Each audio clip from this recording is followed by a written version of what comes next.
के कारण चाहे धई धई कैली ही पारन सब बुझता नहीं मिले ऐनी मोहब्बत के कारण चाहे धई धई कैली ही पारन हूँ दीवाना मैं तेरा क्या मेरा दिल जिलेगा।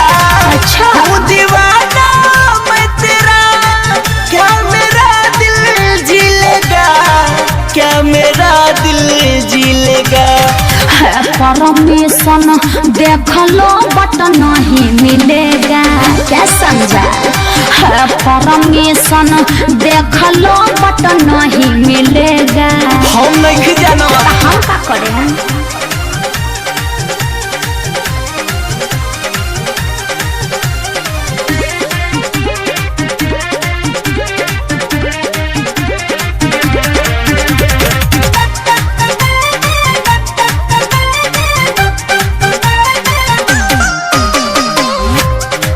बाटे खूबी मन मानत नहीं खे देखाला का कतारू तू बोल कहे हमारा खोखाला कहा पागल भी छोड़ दी का।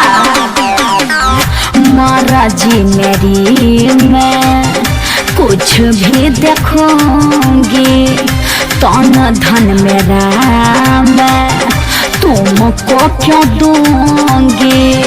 तुमको क्यों दूंगी। हटो यहाँ से। सोचा था सजनी मेरी बनोगी। अच्छा ये सपना खिलेगा नहीं। सोचा था सजनी मेरी बनोगी। क्या ये सपना खिलेगा। क्या ये सपना खिलेगा। है परमिशन देख लो बट नहीं मिलेगा। हम नहीं जाना है परमिशन देख लो बट नहीं मिलेगा समझा।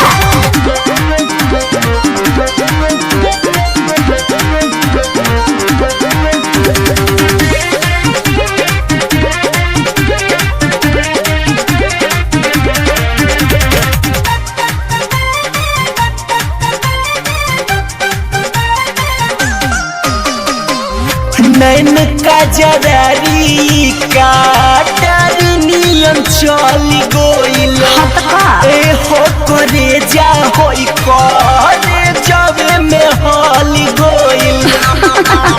एमे हमार दोस्त बा।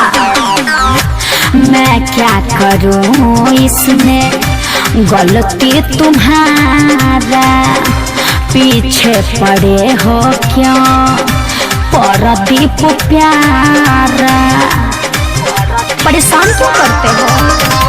गोपी प्रेमी प्रेम के प्यासा। अच्छा क्या पलंग मेरा हिलेगा। गोलू रोहित प्रेम के प्यासा।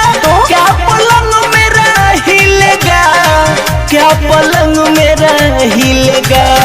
है परमिशन देख लो बट नहीं मिलेगा सुना। है परमिशन देख लो बट नहीं मिलेगा। चल हट।